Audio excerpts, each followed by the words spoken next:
반갑습니다, 여러분. 924 광주 예열 작업 열점 올려 보장께에 오신 여러분들 정말 환영하고요. 저는 광주 청소년 기후행동 1.5도시의 민김이라고 합니다. 안녕하세요. 다시 한번. 오늘 사회를 맡았고요. 여러분 이곳이 어딘지 아시나요? 아마도 1.5도시 분들이 많이 계셔서 아실 텐데 광주광역시 청소년 3디자인 센터예요. 줄여서 3D 센터라고 부르고 있고 근데 제가 수어 통역사와 함께하는 진행이 처음이라서 혹시 제 말이 좀 빠른가요? 괜찮다. 네, 감사합니다. 여기가 충장로 광주 시내에 있지만 나무와 뭐 건물에 둘러싸여 있어서 좀 오기가 힘들어요. 오기 좀 여기 찾아오기 괜찮았는지 묻고 싶은데 어떻게 어렵진 않으셨나요? 네. 진짜 이것까지 찾아주셔서 너무 감사드린다는 말씀 한 번 더 드리고 마스크가 내려가서 9월 24일 여러분 광주 전 세계 기후 행동을 전 세계 기후 정의를 위한 행동의 날이지요. 네. 근데 혹시 이 기념일이 언제 지정된지 아시나요? 제가 알려드릴게요. 2019년도에 처음 지정되었어요. 2018년도로 거슬러 올라가서 스웨덴 그레타 툰베리 활동가를 아실 거예요. 학교를 가지 않고 결석해서 결석 시위를 한 그레타 툰베리가 시위를 시작한 지 1년 후에 UN 기후행동 정상회의가 열렸어요. 그 회의 주간에 맞춰서 기후 파업 주간이 생겼고 그 주간에 맞춰서 전 세계 기후 정의를 위한 행동의 날이 지정되었다고 합니다.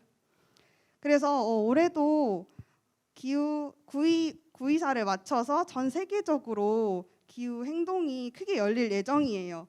그 속에 대한민국 서울에서도 열리고요. 여러분들도 아시겠지만 924 기후 정의 행진이지요. 네. 그래서 서울에 가기 전에 광주에서도 광주 시민들끼리 모여서 기후 정의를 주제로 이야기를 나누고 마음을 모으는 시간, 열 좀 올려보는 시간을 준비해 보았습니다. 와, 감사합니다. 본격적인 강의를 시작하기 앞서서 1.5도시의 또박이의 인사말을 들어보고자 하는데요. 여러분 한 번 더 박수 쳐주실 거죠? 네, 박수로.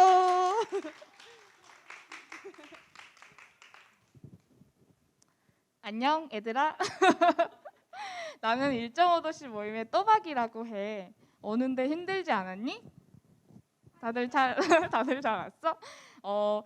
일단 흰난로 여파가 어떨지 몰라서 걱정을 많이 했는데 그래도 우리가 모일 수 있게 돼서 너무 다행이고 사실 광주에는 크게 피해가 없었지만 다른 지역, 다른 나라에는 굉장히 또 경우가 달랐잖아. 흰남노는 그 모두에게 공평하게 또 피해를 주지 않았고 그래서 이번 폭우 참사 때도 사실 주거 취약계층이나 발달 장애인이나 빈곤층 그런 노동자분들이 이렇게 그런 약자들이 피해를 오롯이 받아야 됐던 그런 현실이 기후 부정의를 크게 느끼게 했어. 그래서 그런 기후 재난은 앞으로도 계속 태풍으로 폭우로 이렇게 앞으로 계속 오겠지만 이 고통을 초래한 사람들보다 이 기후 위기에 책임이 없는 그런 사람들, 그런 약자들에게 계속 가중이 될 거야. 그래서 그런 부조리함을 마주하는 일이 사실 우리를 힘들게 하잖아. 그래서 나는 너희들이 여기에 어떻게 사실 일도 하고 수요일인데 이제 아직 수요일밖에 안 되는데 이 피곤함을 감내하면서까지 이 문제를 어쨌든 직면하겠다 하고 또 이 자리에 왔고 또 광주에서 계속 활동을 해 나가고 있잖아. 그런데 나는 너희들의 그 선함과 이 행동하게 하는 동력이 어디서 나올까 그런 게 궁금했어. 그래서 오늘 그런 것들을 나눌 수 있는 자리였으면 좋겠다고 생각을 했고 나의 동력은 어디서 나올까 이런 생각을 했을 때 일단 1.5도시가 2019년에 처음 만들어졌거든. 근데 이제 19년에 우리가 처음에 분노로 많이 시작했어. 너무 화가 나고 우울하고 내가 어떻게 살아야 하지? 막 이런 내 진로 어떡하지? 이런 고민들로 시작을 했는데 사실 이 분노는 사실 어떤 폭력을 계속 낳게 되더라고. 나를 우울하게 할 뿐만 아니라 내가 계속 지속적으로 행동할 수 없게 했던 것들. 그래서 1.5도시에서 우리가 행동하는 동력은 고마움, 어떤 호혜성을 가지고 우리가 행동을 하자. 그런 게 동력이 되어서 좀 더 비폭력적으로 사람들을 설득하고 함께 행동하자. 이런 동력이 있었던 것 같아. 그래서 너희들의 얘기도 너무 궁금하고 사실 청소년 그 기후 행동을 생각하면 청소년이 사실 주체가 돼서 행동을 할 수가 없는 상황이잖아. 학교나 가정이나 사회에서 우리 지금 중요한 게 아니다. 공부해라. 뭐 이런 식으로 계속 우리가 주체성이 되지 못하고 굉장히 무기력한 피해자로 계속 만들어 버리는 것들. 그런 게 우리의 어떤 기후 우울의 그 큰 문제가 되는 것 같아. 그래서 이 자리는 어쨌든 굉장히 많은 사람들이 도와주긴 했지만 청소년 기후행동 모임 1.5도시에서 주최한 게 굉장히 의미가 크다고 생각하는데 이제 이 행사는 우리가 주체가 되기 위한 노력이라고 생각해. 그래서 계속 우리가 그냥 우리 우울하다. 그 콧바트리고 앉아 있을 수 없어. 그래서 우리는 그렇게 계속 뭔가를 행동하고 이제 구의사도 같이 가고 뭔가 이런 준비들을 계속 하려고 했고 그래서 우리가 기후정의의 관점으로 뭔가 행사를 준비하니까 굉장히 달라진 것들이 많았는데 일단은 비장애인의 중심 그리고 인간 중심적으로 이뤄지는 행사가 우리에게 너무 익숙하게 이뤄지고 있다는 것을 성찰을 하면서 되게 부끄러움이 많이 올라왔어. 그래서 그동안 우리가 편하게 생각했던 이 행사들은 사실 어떤 약자들, 그 작은 존재들에겐 어쨌든 폭력으로 다가왔을 거잖아. 그래서 그런 폭력들에 대해서 우리가 성찰하고 더 그 누구도 소외되지 않는 행사를 만들려면 어떻게 해야 될까 하면서 고민을 많이 했어. 그래서 이렇게 수어 통역사 선생님분들도 모시고 휠체어 출입이 가능한지 그리고 우리가 다가는 비건으로 어떤 죽임이 없는 식사를 할 수 있는 그런 준비들을 했고 근데 사실 이건 너무 당연한 게 돼야 되잖아. 그래서 사실 이걸 언급하는 게 조금 부끄럽기도 한데 이게 당연하지 않은 현실이기도 하잖아. 그래서 이게 광주에서 이런 당연한 것들이 당연해질 수 있도록 우리가 한 번쯤 다시 이 행사를 좀 생각을 해봤으면 좋겠고 그래서 사실 기후 정의를 뭔가 이야기한다고 했을 때 내 안에서 굉장히 창조가 일어나고 있다 생각을 했거든. 그래서 우리가 희망이다, 우리가 정의다라는 마음으로 이 행사를 준비를 했던 것 같아. 그래서 사실 많은 사람들이 신청을 해주고 그러지는 못했지만 그래도 여기 온 한 명 한 명이 나는 정의고 희망이고 빛이라고 생각을 했어. 그래서 너희들이 한 명 한 명 다 너무 소중하고 그래서 이제 기후정의 운동에 우리가 청소년이 좀 기반이 됐으면 좋겠다라는 생각이 들었고 사실 우리가 이렇게 행동을 할 수 있었던 건 그래도 같이 옆에서 지지해주고 그랬던 그런 어른들도 있고 그런 사람들이 많이 있어서 우리가 이렇게 행사를 만들 수 있었다고 생각해. 그래서 그 부분들이 굉장히 고맙고 또 우리를 비판해주고 우리에게 자극을 주는 존재들한테도 고맙다고 말해주고 싶어. 그래서 아까 내가 말했던 어떤 고마움의 동력이 된다고 했잖아. 그래서 오늘 온 너희들과도 어떤 호혜성을 이루면서 그게 서로가 서로를 지지하고 응원하면서 우리가 그런 관계를 잘 만들어 봤으면 좋겠어. 그래서 우리가 약속문 썼는데 혹시 들어오면서 봤어?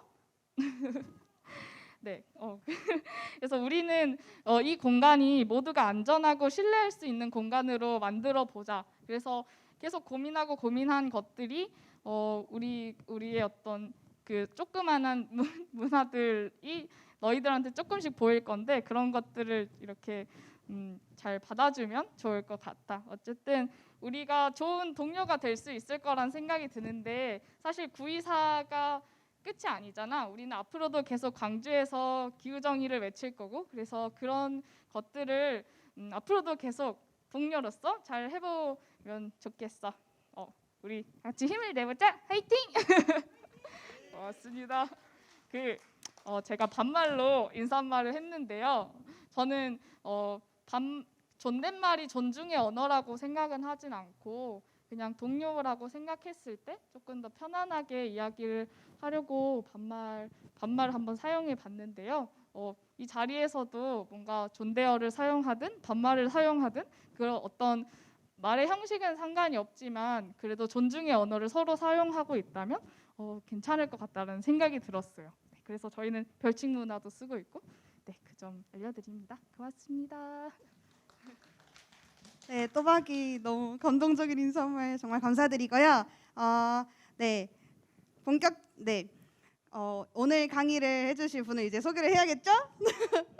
기후위기 비상행동 조직교육팀 팀장으로 계시는 김현우 선생님이십니다. 잠시만요. 네, 인사 한번 인사 한번 해주실까요? 네, 박수. 네. 선생님이 역자로 참여하신 적을수록 풍요롭다가 지난달 말에 이곳에서 붓토크를 진행했었어요. 그래서 저는 다시 봐서 너무 반갑고요. 네. 이번 강의 주제는 광주에서 기후정의 운동하기인데요. 지금 현재 이 자리에 광주의 활동가가 많이 참여하고 계세요. 그래서 여러분들이 힘을 받을 수 있는 이야기도 나올 것 같고 또 9.24 행진을 중앙에서 직접 준비하고 계시다고 해요. 그래서 9.24 기후정의 행진에 대한 이야기도 들을 수 있을 것 같습니다. 네, 이제 저는 들어가 보고요. 김현우 선생님 다시 한번 박수 부탁드릴게요. 네, 반갑습니다. 기대치를 되게 올려놓으셔가지고 여하튼 우리가 지금 지구는 식혀야 되지만은 열을 막 올려야 되는 그런 그런 거죠. 잘해 보겠습니다. 저도 지구의 나이가 46억 년 정도 되고 다 아시는 내용은 넘어갈게요. 근데 여하튼 그래서 인류세라는 새로운 지질시대가 시작이 되었다. 그 증거는 인위적인 핵분열로 발생하는 새로운 방사성 원소 또는 플라스틱, 엄청나게 늘어난 닥터 이런 게 이제 인류세의 흔적이 되겠죠. 근데 인류세가 온실가스 농도의 급격한 증가로 기후 붕괴를 일으켜서 한 5번의 대멸종이 그동안 있었는데 6번째 대멸종으로 갈 가능성이 현실화되고 있다. 이게 과학자들의 제일 중요한 메시지일 겁니다. 근데 조금 더 좁히면서 좀 넓게 볼게요. 탄소 중립, 저탄소, 배출 제로 이런 얘기가 나오죠. 근데 탄소 자체는 절대로 나쁜 게 아니에요. 모든 것의 구성 성분에 들어 있습니다. 그리고 탄소가 그 자체가 늘어나는 것도 아니에요. 지구상에는 일정한 양의 탄소가 있는데 이게 어떻게 존재하느냐에 따라 영향이 다른 것이죠. 그래서 예전엔 탄소가 순환 고리 속에 있었어요. 식물이 물을 흡수하고 이산화탄소를 받아들여서 햇빛으로 광합성을 하죠. 그러면 이게 탄소가 CHO 이렇게 포도당 같은 영양 성분이 돼서 이게 식물을 자라게 하고 다른 동물의 먹이가 되고 또 죽으면 땅으로 돌아가고. 그래서 온난화를 일으키는 CO2 이런 공기 중에 있는 탄소보다 땅 속과 바다에 있는 탄소가 몇십 배가 많아요. 그러니까 이렇게 탄소가 일정한 순환을 이루고 있었는데 그 순환이 깨진 게 이 그림이죠. 그러니까 화석연료를 태우니까 CO2가 배출이 되고 소의 위장에서 CH4 메탄이 배출이 돼서 이런 것들이 이제 여러 가지 결과를 일으키는데 그 중에 하나가 이제 온난화죠. 그래서 지구 온난화의 원리는 너무 분명하기 때문에 해결 방법도 간단할 수 있어요. 이 그림에서 소하고 공장을 이제 딱 떼서 없애버리면 되겠죠. 근데 그럴 수가 없죠. 왜 소하고 공장이 이렇게 많이 늘어났는지. 지구라는 그릇에 크기, 용량은 한계가 있을 수밖에 없어요. 근데 지금 80억 명의 넘는 인구가 있고 2차 대전 이후로 GDP가 한 3%씩 커졌거든요, 매년. 근데 GDP가 매년 3%씩 늘어나면 23년이 지나면 경제 규모가 2배가 됩니다. 그러니까 40년이 지나면 4배 정도가 돼요. 그만큼 우리는 경제 규모가 커졌고 온실가스도 늘어났고 인구도 증가를 했죠. 그러니까 지구라는 그릇이 담을 수 있는 무엇, 그게 사람의 숫자든 뭐 생산과 소비의 양이든 속도든 엄청나게 많이 담고 있고 그게 이제 무리가 가는 거죠. 그러니까 이렇게 급격히 늘어나고 이런 데는 뭔가 마술이 필요했던 거예요. 그 마술이 화석 에너지, 핵 에너지 등등등이죠. 그러니까 그게 이제 우리한테 다시 이 모든 과도한 자원의 생산 소비 폐기가 돌아오고 있는 것이고 그 중에 하나가 기후 변화죠. 그래서 그야말로 이렇게 무엇이든 과도하거나 불필요하게 만든 시스템의 일부인 것이기 때문에 그걸 바꾸지 않고 수하고 공장만 똑 떼어내기는 어렵습니다. 어려운 게 아니라 불가능하지요. 그래서 기후 변화만 문제가 아니라 지구 시스템의 여러 가지 한계들이 넘어서고 있는 거예요. 오존층 파괴라든지 생물 종 다양성 감소, 해양 산성화, 담수 고갈 등등 다 서로 연결되어 있어요. 하나가 아프면 다 악화가 됩니다. 하나만 딱 따로 떼어서 해결할 수도 없어요. 우리 몸이 아프면 많이 대부분 다 느끼실 거예요. 근데 뭐랄까 기술 접근, 기술 중심주의 또는 뭐 좀 어려운 말로 탄소 환원주의 같은 입장은 CO2만이 문제고 화석 에너지만의 문제고 화석 에너지를 재생 에너지로 바꾸면 해결되고 그런 식으로 얘기를 하고 또는 배출되는 탄소를 CCS라는 기술로 뭐 바다 밑이나 땅 속으로 가두면 해결될 것처럼 얘기를 하는 건데 서로 연결되어 있다라는 이것을 무시를 하고 자기 기만을 하는 것입니다. 제가 지지난주에 광주 와서도 이거 보여드렸던 것 같은데 로마 클럽의 성장의 한계라는 책이 출간된 지 딱 올해가 50년이에요. 그러니까 1972년에 컴퓨터 시뮬레이션으로 인류의 인간 사회 경제 미래를 예측을 했더니 천연자원이라든지 식량 서비스 생산, 인구, 환경오염 이런 모든 것들이 정점을 찍고 내려가는 거예요. 서로 한계를 지탱을 하지 못하기 때문에 위기와 굉장히 고통이 초래가 된다라는 거죠.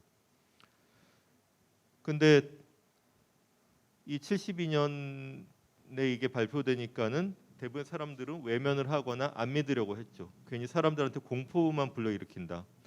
과학기술의 개발과 인간의 이 창의성이 모든 것을 해결할 텐데 이 저자들은 그것을 믿지 못한다.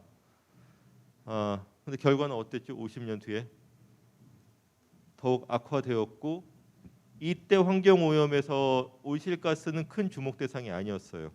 그러니까 독성 폐기물, 핵 폐기물 이런 걸 주로 얘기를 했는데 그러나 다 연결되어 있는 것이고 결국은 이제는 CO2도 이 환경오염의 굉장히 중요한 부분이 되는 것이죠. 모든 것을 압도할 정도로.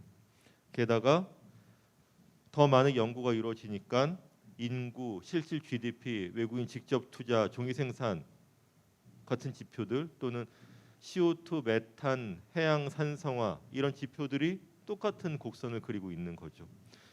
2차 대전 이후에 대가속, 경제가 2배, 4배가 되면서 모든 게 2배, 4배가 된 거예요. 1.5도씨 분들 앞에서 이 얘기는 따로 설명 안 하겠습니다. 이 얘기도 뭐 이렇게 줄여야지 1.5도 된다는 거잖아요. 그러니까 정말 매년 한 7%, 10%씩 급격히 계속 지속적으로 줄여 나가야 되는데 위기 때마다 좀 줄었다가 반등을 하는 것이죠.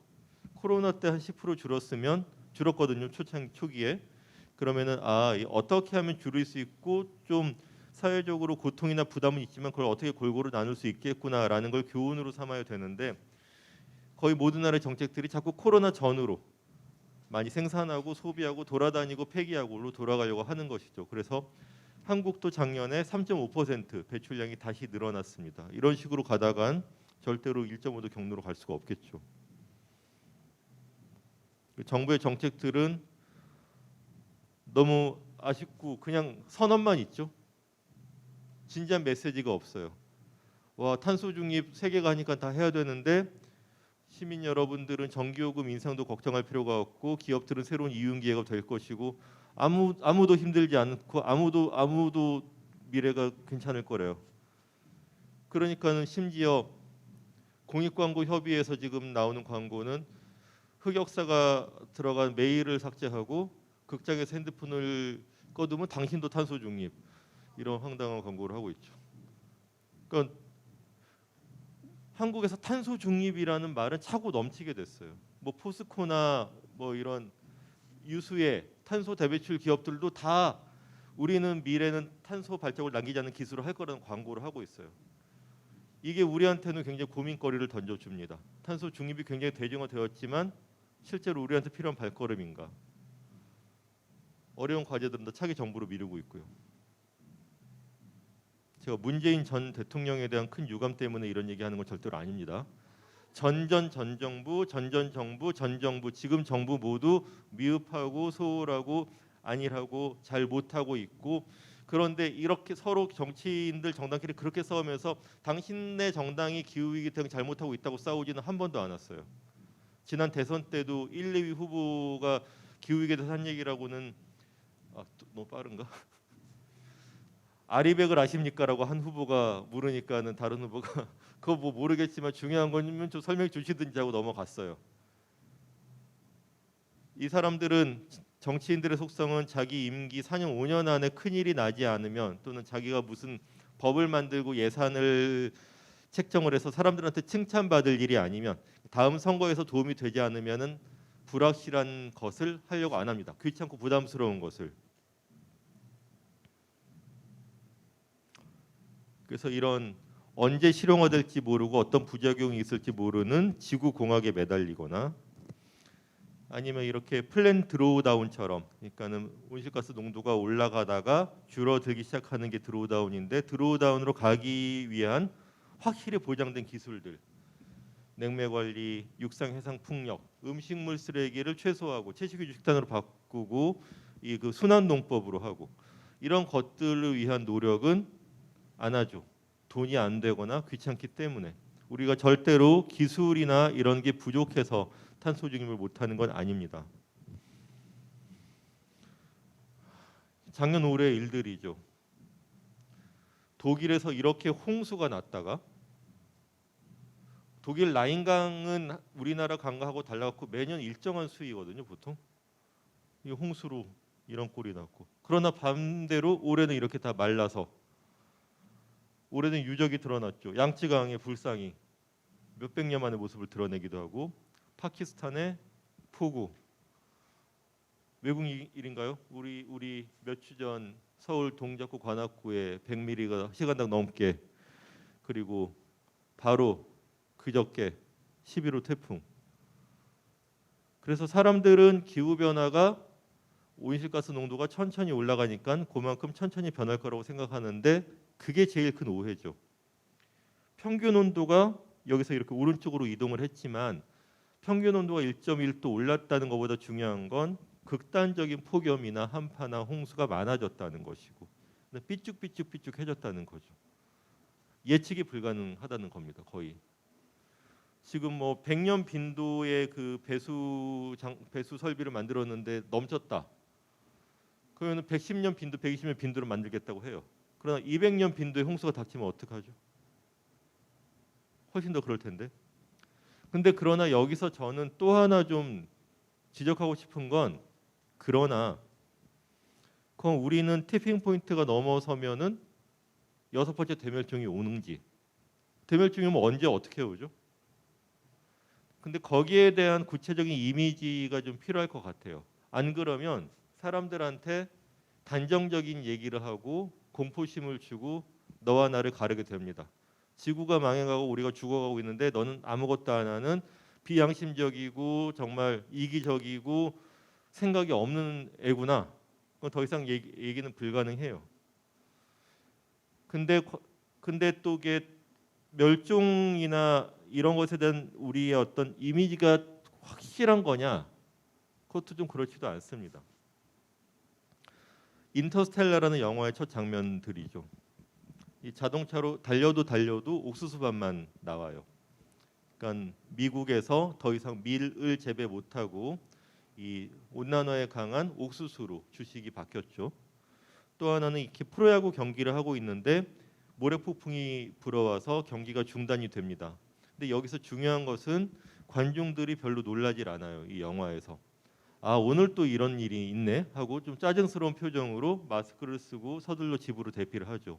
왜냐하면 이런 일들이 일상이 됐기 때문이죠. 근데 이런 상황이라고 해서 멸종은 아니거든요. 지구가 하루아침에 불바다가 되는 건 아니에요. 매드맥스라는 영화의 그런 장면들도 바로 가는 건 아닙니다. 그러나 아무 일도 없는 건 아니죠. 굉장히 가혹하고 힘든 상황들. 좋은 날도 있지만 굉장히 극단적인 날도 많고 지역마다 굉장히 다를 거예요. 먼저 물에 잠기는 나라들이 있고 먼저 농사가 어려워진 나라들이 있고 기후난민도 훨씬 많이 발생을 할 겁니다. 그리고 이러한 장면이 2060년일지 80년일지 2090년일지도 분명하지 않아요. 그러나 티핑 포인트를 넘어선 조만간의 미래에는 이거보다 덜하거나 더하거나 비슷한 상황이겠죠. 그러니까 우리는 티핑 포인트 1.5도를 넘으면은 끝이야. 다 죽을 거야. 라는 거는 과학적인 사실도 사실은 아니고 그리고 우리가 겪어나가야 될 일시적인 멸종이 아니라 장기 비상사태 또는 준전시 상태 또는 정상성이 더 이상 존재하지 않는 정상성의 종말 상태라는 것을 우리 스스로 좀 그려 보이고 사람들한테 전달할 필요가 있습니다. 또 하나는 1.5도를 넘는다고 모든 게 끝은 아니에요.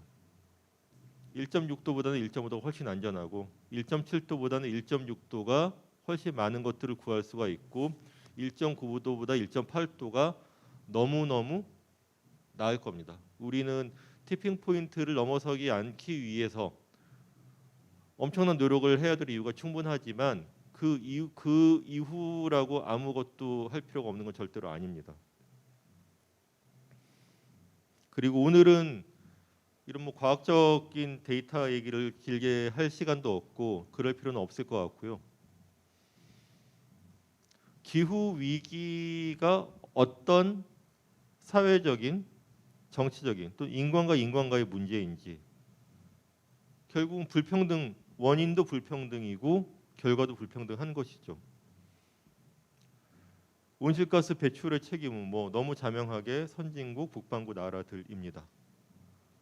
그러나 한 해에 2,500만 명씩 기후 난민이 새로 발생한다는 통계가 있는데 대부분은 온실가스 배출의 책임이 거의 없는 그런 취약국들이죠. 그래서 이 조효재 선생님이라고 인권을 연구해온 사회학자인데 하다 보니까 아 기후 변화가 정말 인권의 측면에서 중요한 문제인데 주목을 안 하는구나. 그래서 이런 얘기를 많이 하시면서 딱 한마디로 이 책의 핵심은 재난의 얼굴은 모두에게 평등하지 않다. 그래서 이 책임과 해결을 묻는 것도 이 비중과 책임만큼 물어되거나 움직이지 않으면 안 된다라는 거죠. 우리나라 온실가스 다배출 기업 10개 기업이 우리나라 총 배출량의 절반을 차지합니다. 그럼 그런 기업에서 5% 10%씩 줄면은 우리나라 온실가스 배출량은 4% 8%가 줄어드는 거예요. 근데 그런 기업들은 가만히 있으면서 우리가 일회용품을 안 쓰고 이 전기 에어컨 소비를 줄이고 이건 너무 미미할 뿐만 아니라 정말 필요한 발걸음에 대한 어떤 우리가 신호를 줄 수가 없는 거죠. 이 슬라이드까지 좀 길게 좀 얘기를 하고 다른 얘기로 넘어갈게요. 6번째 대멸종은 거의 확실히 다가오고 있다고 과학자들이 이야기를 하고 있는데 그럼에도 불구하고 기후 변화의 과학 자체가 불확실성이 있습니다. 이걸 이해하지 왜 사람들이 기후 변화에 대해서 인식 내지 반응이 그렇게 안 되는가를 이해를 할 수 있고 저는 설득도 할 수 있다고 생각을 해요. 이 그림에서 확실한 것은 이거 하나밖에 없습니다. 얼만큼 석탄소기 천연가스를 쓰면 몇 ppm으로 올라가는지는 확실히 계산이 가능하죠. 근데 260 ppm이 지금 410 ppm을 넘었잖아요. 근데 이게 420, 430, 450 ppm이 되면은 몇 도가 올라가느냐, 1.5도인지 1.6도인지 2.0도인지 이거는 과학자들의 모델에서도 분명하지가 않아요. 그래서 몇 퍼센트의 확률로 몇 도에서 몇 도 사이 이런 식으로 표현을 하죠.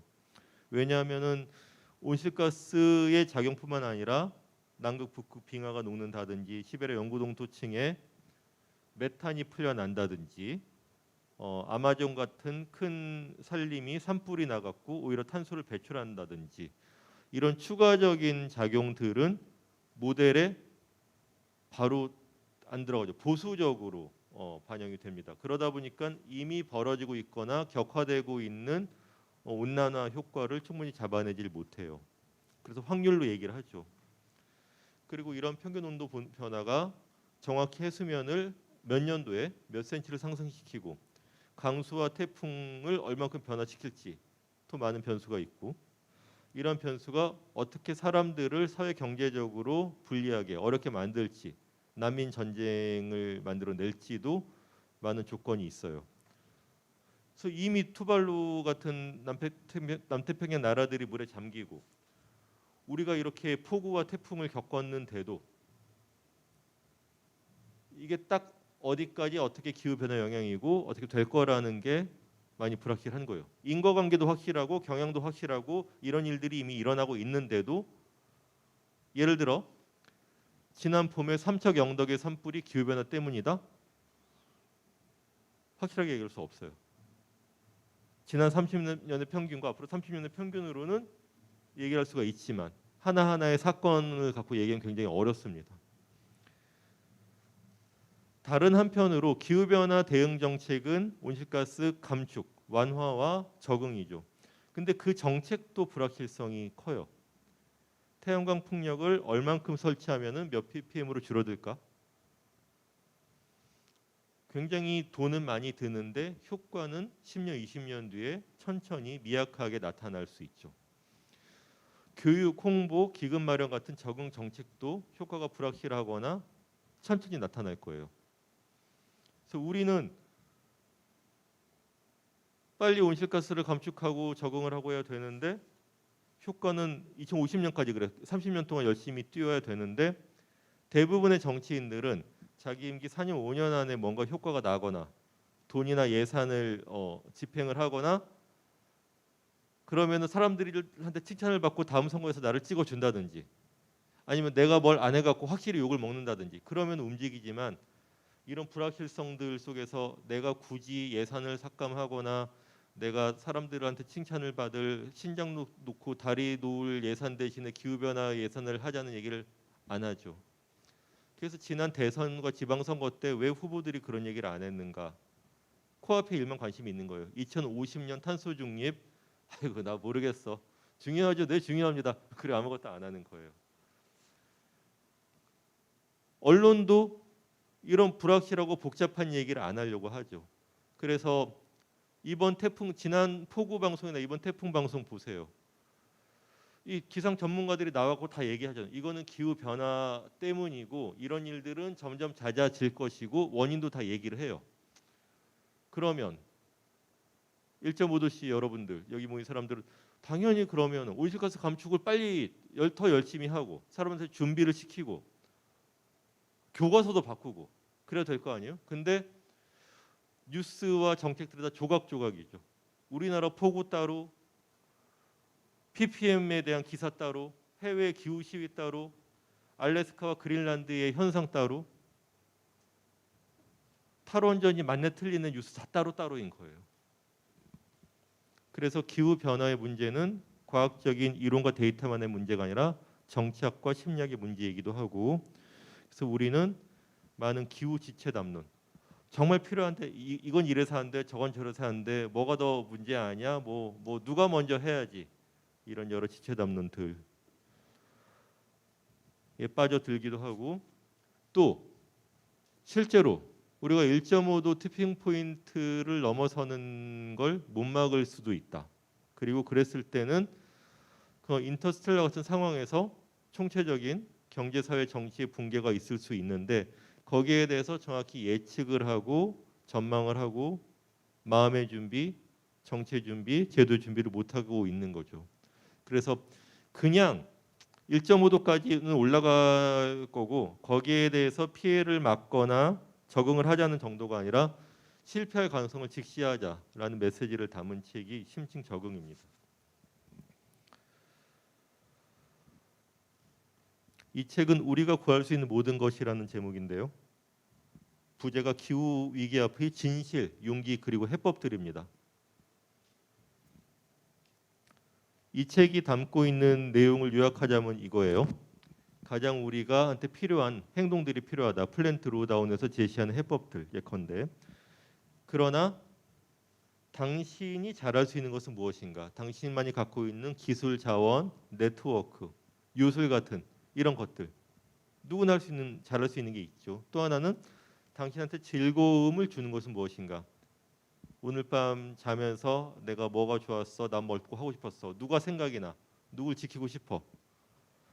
그 교집합 속에서 당신이 할 수 있고 해야 될 것이 있고 그것을 모으면은 우리가 구할 수 있는 모든 것이 나오죠. 그러나 이야기는 우리가 모든 것을 다 구할 수는 없을 수도 있다. 실패할 수도 있다. 잃어버릴 수도 있다. 그다음에 예전과 같이 똑같이 돌아오지 못할 수도 있다. 그러나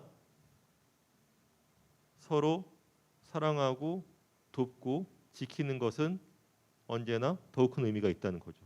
그리고 그것을 같이 할 수 있는 우리를 부르는 그런 이야기입니다. 그러니까 여기서 저는 기후 문해력 또는 기후 위기를 느끼고 전달하는 법 얘기를 좀 강조를 하고 싶은데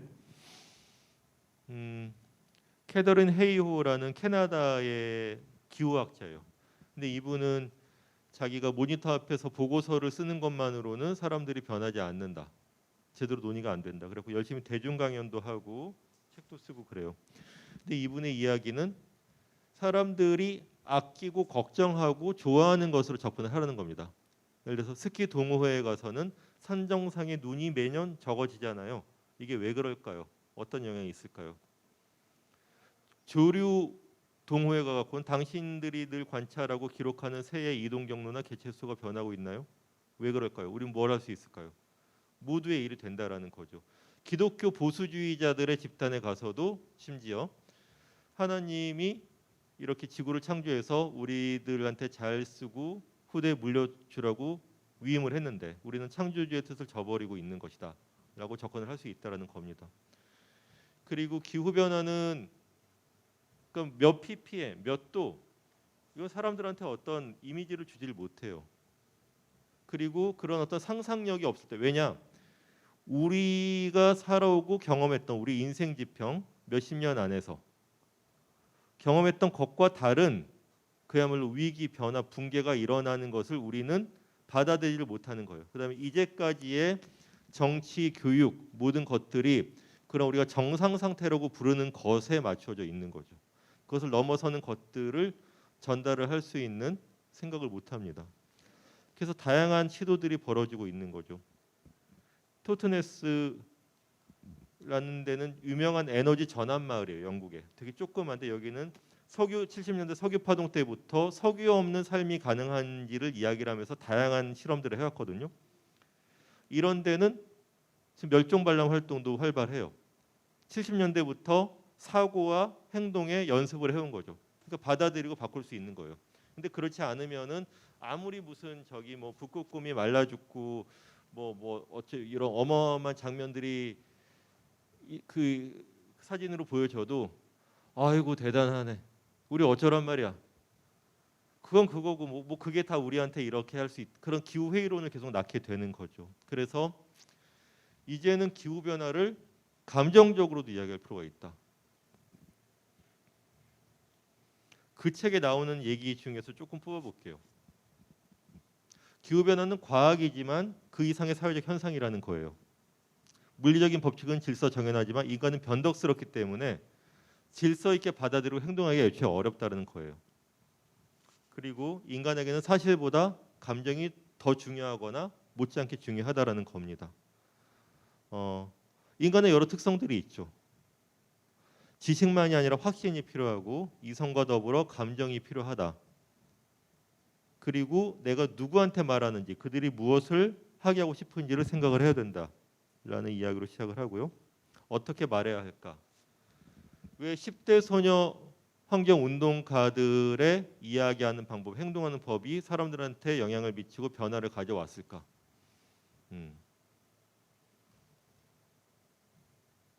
정서적 유대감과 설득력 있는 대화가 굉장히 중요했다라는 거죠.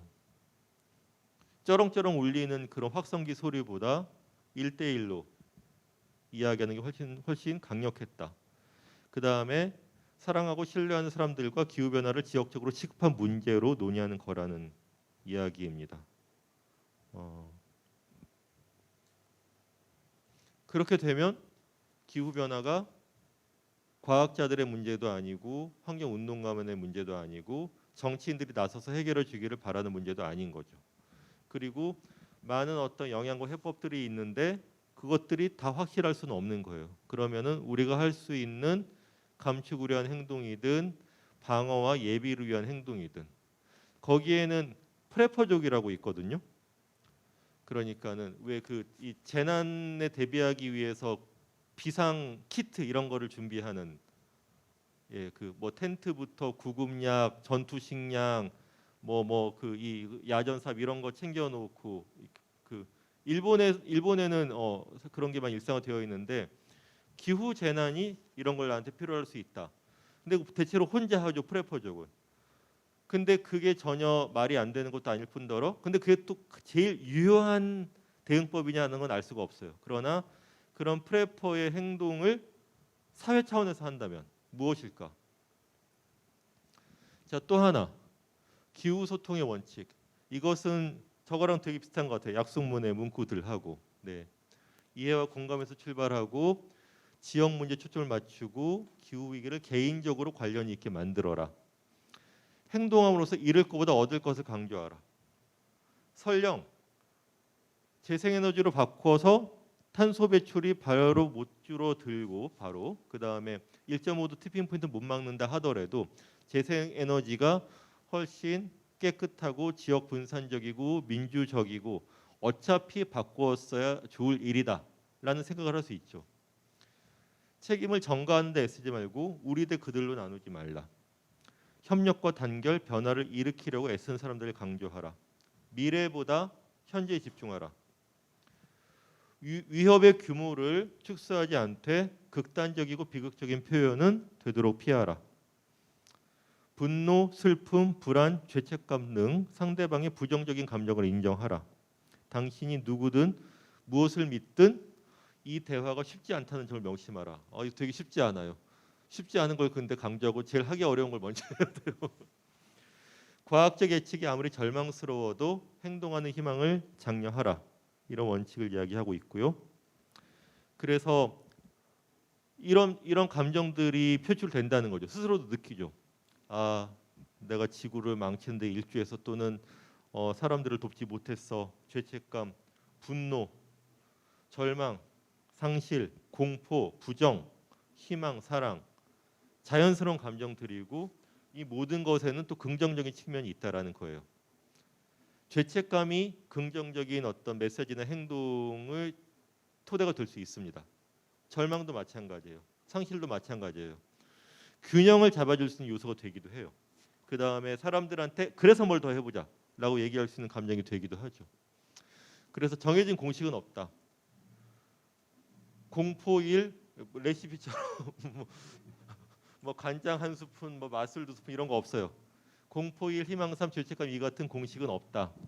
맥락에 따라 전달 방식과 배합도 달라질 수가 있고 내가 누구에게 무슨 얘기를 하고 싶고 어떤 결과를 만들어내고 싶은지 그리고 어떤 결과라는 것은 그 자리에서 완결이 안 될 수도 있어요.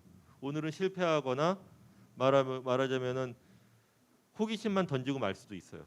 그러나 계속 가야 된다. 메시지보다 메신저가 중요하다. 메시지보다 누가 전달하는지 자신과 관련이 있는 사람 또는 자기가 신뢰할 수 있는 사람 나만의 기후 이야기는 무엇일까? 나와 상대방의 공감대는 무엇일까? 예컨대 구체적으로 말하자면은 아무리 정교하고 풍부한 데이터를 갖고 얘기를 한다 하더라도 내가 모르는 전문가가 얘기하는 것보다는 손석희 앵커가 나와서 얘기를 진지하게 하면 뭔가 좀 심각하게 들어야 될 것 같죠. 근데 손석희 앵커가 나와서 얘기를 한다 하더라도 그래서 내가 뭘 할지는 모르겠고 나와 무슨 관계가 있는지 잘 모르겠는데 내가 평소에 이 사람이 뭔가 지역사회에서 해왔던 활동 신뢰를 하고 난 이 사람을 매력 있게 느껴. 근데 이 사람이 기후변화 관련해서 지역에서 뭘 어떻게 해보고 어떻게 설명을 하자 그러면은 훨씬 동기부여가 되겠죠. 그래서 기후변화를 이야기한다는 것은 건설적인 죄책감을 통해서 행동을 촉구하고 공포는 유머와 희망으로 희석하고 공포를 무시하거나 배제할 필요는 없어요. 공포만으로 던져서는 안 돼요. 분노는 편가르기로 끝나는 게 아니라 원동력이 되도록 하고 부정하고 싶은 마음도 인정하고 수용하고 절망은 연대하고 극복하고 희망을 말하되 그러나 우린 다 윈윈이야. 우리는 이렇게 하면 탄소 중립할 수 있어. 모든 게 잘하고 있어. 그냥 그런 얘기가 아니라 그렇게 도피하면 안 된다라는 거예요. 희망을 말하되 상실로 소중해서 일깨우고 그러나 사랑을 또 매개로 기후변화를 인식하게 하는 일. 되게 복잡하죠. 그러나 하나의 실마리를 잡으면은 다른 전체 실덩어리도 딸려오거나 느끼게 될 거예요. 다양한 표현 방식, 행동 방식도 인정하고 배울 필요가 있을 겁니다. 영국의 멸종 반란은 정말 극단적인 표현을 하죠. 아침 출근 시간에 이렇게 도로에다 쇠사슬로 결박을 하고 차량을 막으면 난리가 날 거예요. 우리나라 같으면 야 저 뭐뭐뭐뭐뭐 너만 환경 생각하니 너 어제 고기 안 먹었니? 뭐 그러겠죠. 너는 전기 안 쓰니 핵발전 뭐 이런 식으로. 근데 그거를 감수하거나 받아들여야 돼요. 과정입니다. 그리고 무엇이 더 효과 있는 것도 있고 아닌 것도 있고 절대적인 건 없다라는 생각을 해야죠. 많이 배워야 됩니다. 몇 달 전에 그 서울의 명동의 국립극장에서 이렇게 이 기후 비상사태 리허설이라는 연극을 올렸어요. 정말 극작가와 연출가가 진짜 고민을 해갖고 어떻게 이거를 느끼고 전달할 것인지를 해보더라고요.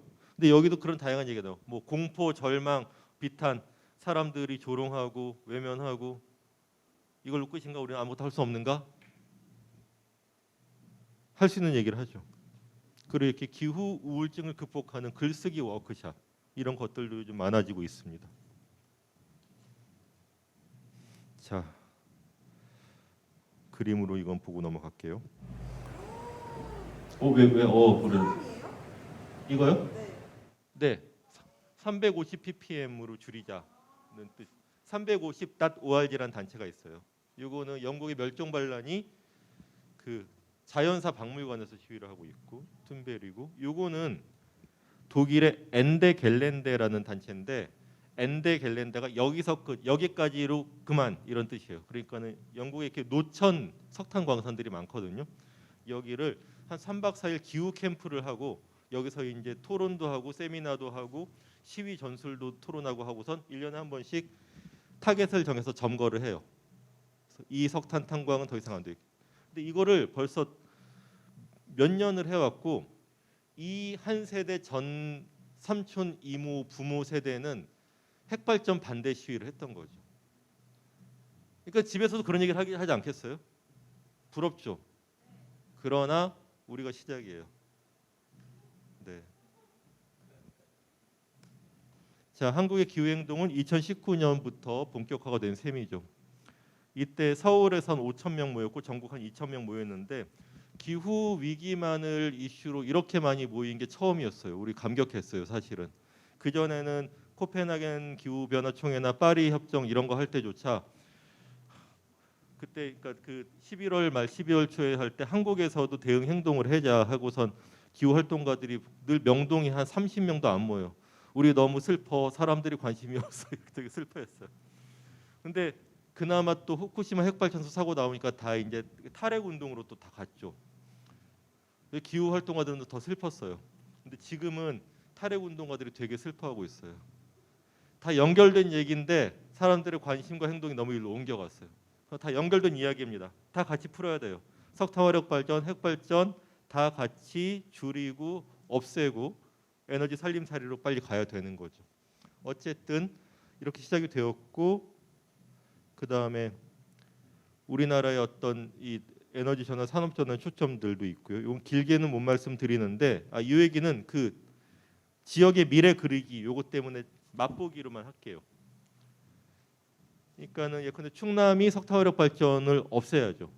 없애는데 그러면 재생에너지로 바꿀 건지, 일자리를 보존하고 지역 경제 활력을 어떻게 지탱을 할 건지 다양한 논의가 필요하죠. 다만 피해 방지뿐만 아니라 더 나은 미래가 되어야 되는 거예요. 아까 했던 영국 토트네스 전환마을의 모습들이에요. 수시로 토론하고 수시로 여러 가지 시도를 합니다. 그래서 예컨대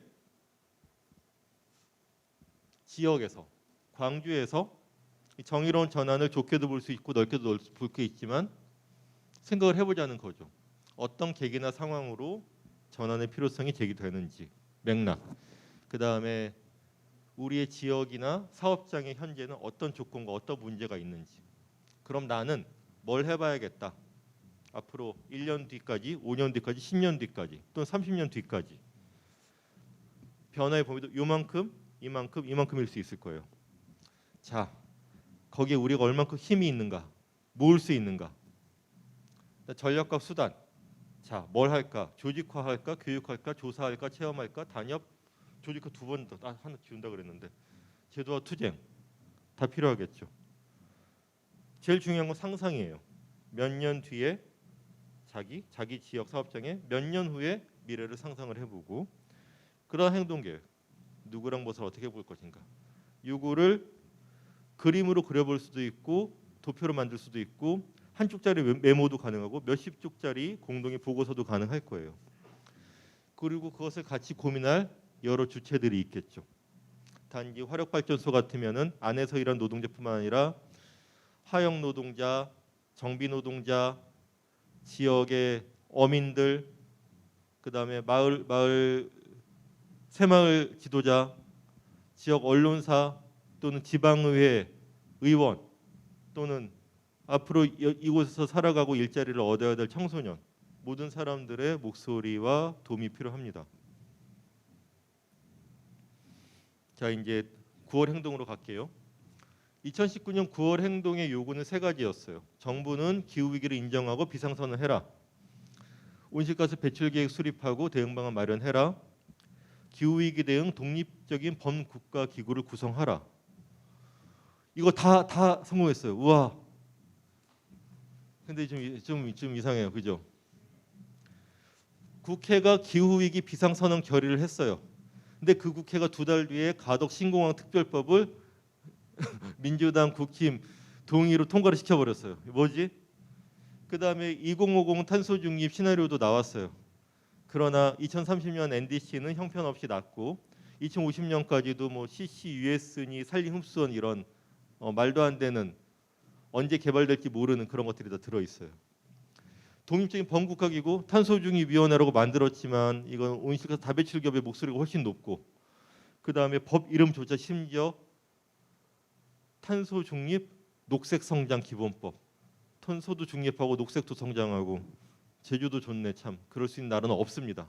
그런 말도 안 되는 법을 만들어 놓고 그래서 중간 평가를 해보면 기후위기의 사회적인 인식은 어느 정도 확보가 됐어요. 뭐 뉴스에서 기상 전문가들이 이건 기후위기라고 얘기하는 정도니까. 그리고 기후 대중운동의 조직적 기반도 만들어졌습니다. 그러나 요구에 대해서 정부의 수용은 표피적이고 너무 한계가 많죠. 그리고 코로나19 이후에 가시적인 대중 직접 행동은 모일 수가 없었어요. 그래서 양적으로 확산했지만 질적 심화, 기후정의 문제의식을 파고들고 확산시킬 필요성이 있는 때라고 생각을 하고 그래서 올해의 기후행동 이 기획이 됐습니다. 그래서 기후정의를 기초로 현 체제의 잘못된 부족함을 드러내고 어떤 세계를 만들겠다는 가치를 공유하자는 거죠. 그리고 대중적 평화지표를 비롯한 다양한 불복종 직접 행동을 연출하고요. 그 다음에 사회적 힘을 결집해서 자 9.24는 말하자면 힘 다지기예요. 그래서 9월 행동을 열심히 해서 그 힘으로 그 이후에 정부와 기업을 압박하는 단계로 들어서야 되겠죠. 물론 많은 분들이 함께해야 될 것이고요. 그래서 기후정의 행동은 일주일 추석 이후에 기후정의 행동 주간 다양한 행동을 펼치고 24일 날 서울로 가급적 직결하고 지역에서도 가능한 또 의미 있는 곳에서는 자율적인 활동을 할 수가 있습니다. 슬로건은 기후 재난 이대로 살 수 없다라는 거죠. 네. 기후 재난이다. 보고 있지 않느냐? 이대로 살 수 없다. 자, 뭘 요구하냐? 화석연료와 생명 파괴 체제를 종식해야 된다. 그냥 뭐 탄소 중립이니 이런 추상적인 얘기가 필요한 게 아니라 삼척의 석탄 화력 발전 신설 중단하고 가덕 신공항 중단하고 내연 기관차 빨리 종식하고 그러나 그다음에 생명 파괴 체제 자체를 그만두는 구체적인 행동이 필요하다. 그리고 기후 위기의 원인이자 결과인 불평등과 해결의 주체들을 드러내야 된다라는 세 가지 요구입니다. 근데 저는 이건 제 스스로 한번 적어본 거예요. 9월 기후 행동의 의미는 뭐고 내가 하고 싶은 것은 무엇일까? 예시입니다. 기후 재난은 그거조차도 빙산의 일각일 뿐이다. 기후 위기와 기후 부정의를 직시하고 진실을 말하자. 여러모로 모든 진실을 말해야 된다. 그리고 이대로는 안 된다. 정부와 기업의 기만을 폭로를 하고 중단시켜야 된다. 그리고 기후 위기는 과학자, 전문가, 환경운동가, 정치인만의 일이 아니다. 나의 느낌하고 나의 요구를, 나의 목소리를 말하자. 그리고 우리는 모두 연결되어 있다. 행동은 따로따로이지만 다 만난다는 거죠. 변화해야 할 세계를 상상하고 서로 배우고 서로 보살피고 제안하고 경청하는 가운데서 체제 변화는 구체화될 것이다. 그리고 오늘 여기 모인 모든 이들, 기후 위기를 헤쳐가는 세계 모든 인간과 비인간 존재들로 서로 연결되어 있다. 그리고 기후 9월 행동은 시작일 뿐이다. 내가 있는 곳과 공동체에서 기후 정의를 외치고 대안을 만들어 가자. 저는 이런 식으로 나름 메모를 해봤어요. 근데 각자가 어떤 표현, 강조점이나 방향은 다르도 상관없다고 생각을 해요. 근데 각자의 구체적인 맥락일수록 더욱 좋겠죠. 자, 좀 뒤에 진행을 말씀드리자면 이제 질의응답을 잠깐 갖고 세 조가 될지 네 조가 될지 모르겠는데 전지를 펼쳐놓고 이제 조별 토론을 할 거예요. 거기서는 이 세 주제 중에 하나를 선택을 하면 됩니다. 조마다. 기후 위기는 언제 어떻게 다가오고 경험하게 될까? 실제로 어떤 일들이 벌어지고 어떤 영향이 있을 것인가?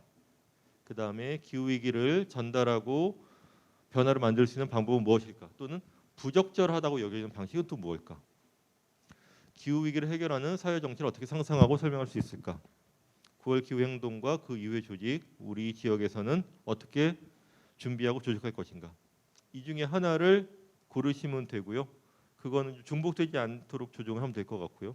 그리고 그렇게 해서 지금 조별로 그 연두색 조끼 입으신 분이 퍼실리테이터입니다. 이분이 사회를 겸하실 것이고 기록자랑 발표자를 정하셔야 돼요. 먼저.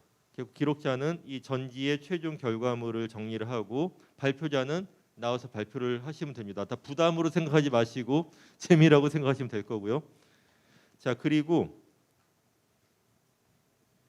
보통은 이런 마인드맵이라고 하죠. 이렇게 서로 연결고리 이런 식으로 그림을 그리셔도 되고 뭐 이 발표물을 결과물 만든 방식은 뭐 다양하게 생각하실 수 있어요. 근데 너무 밋밋한 텍스트는 좀 곤란하겠죠. 궁서체로 나의 다짐을 쭉 써도 되겠지만 좀 뭐 이것도 조별로 자유롭게 해주시면 될 것 같고요.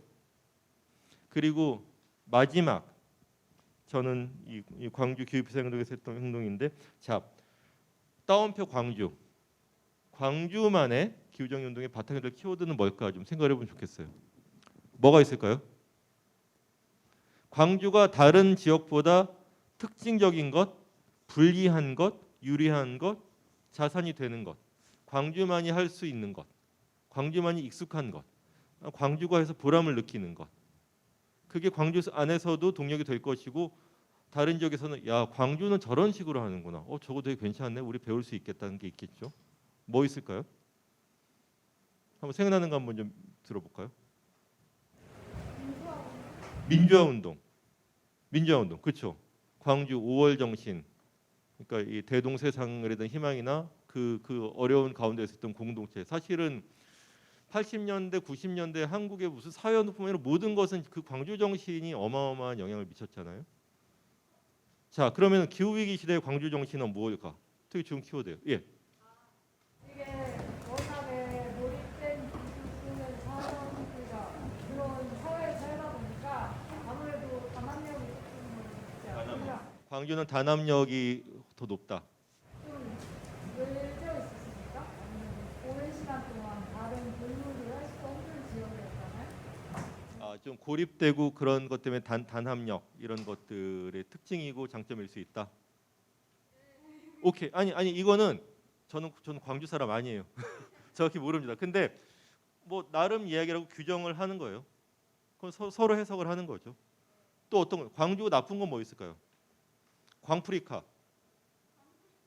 예전엔 대구가 더워서 대프리카인데 몇 년 전부터 광프리카라고 하더라고요. 광주는.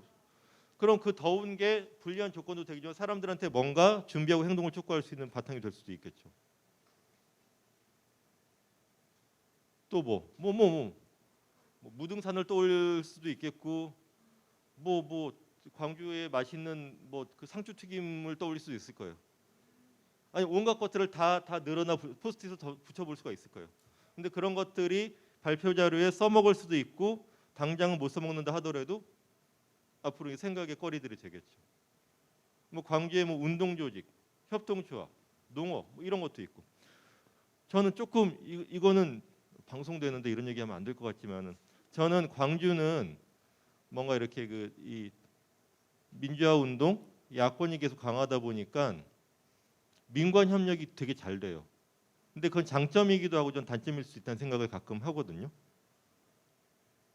근데 그런 거를 그럼 광주에서 기후 운동을 앞으로 기획하는데 어떻게 해석을 하거나 다룰 것인가? 좀 그런 얘기도 뭐 이건 간단한 얘기는 아니지만은 뭐 어딘가로 좀 킵해둘 그런 얘기일 수도 있다는 생각이 듭니다.